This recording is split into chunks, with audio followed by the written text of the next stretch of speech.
fazer... Nós fez aqui um castelo, não deu pra mostrar que senão ia dar muito correria, vocês ia dar muito trabalho, vocês não iam querer ficar lá igual um tonto, vendo, colocando os blocos, que é muito demorado fazer um castelo. Então, vamos aqui fazendo o chão do castelo da cor Dorec. Aqui, ó, deixa eu mostrar o quarto do Miguel. Dele é xadrez, teto também. O meu é a logo da cor do reggae. Lá em cima também, ó, cor reggae. Eu que decidi fazer isso, né? Então vamos fazer. Cor do reggae.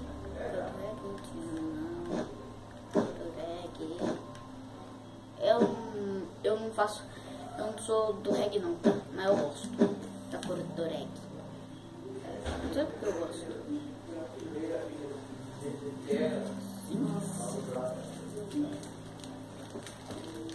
1, 2, 3, 4, 5. É assim. 2, 3, 4, 5. Já era. Vamos fazendo.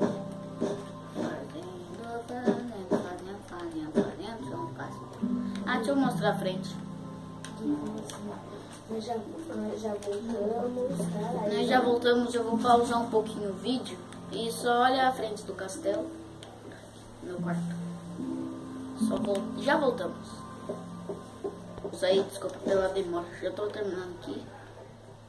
Só fazer isso aqui, quebrar um pouquinho do amarelo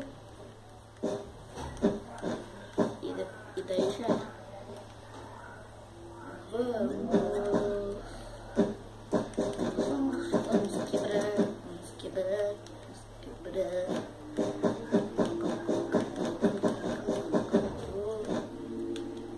Saindo, colocando. 1, 2, 3. Isso.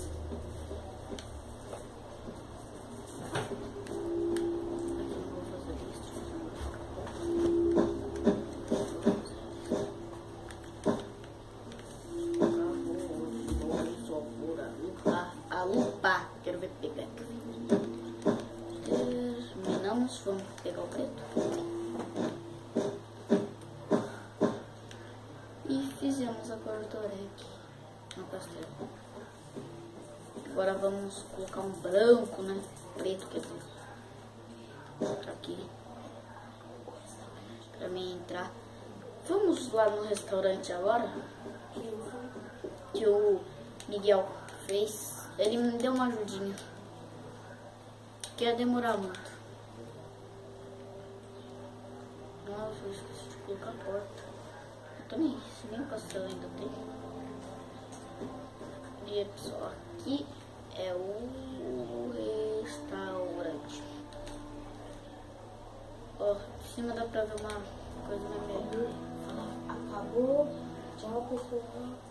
Tchau, pessoal. Depois o Miguel vai trazer GTA V, eu vou trazer GTA 4 e ele vai trazer GTA San Andreas. Falou. Falou, pessoal. E tchau.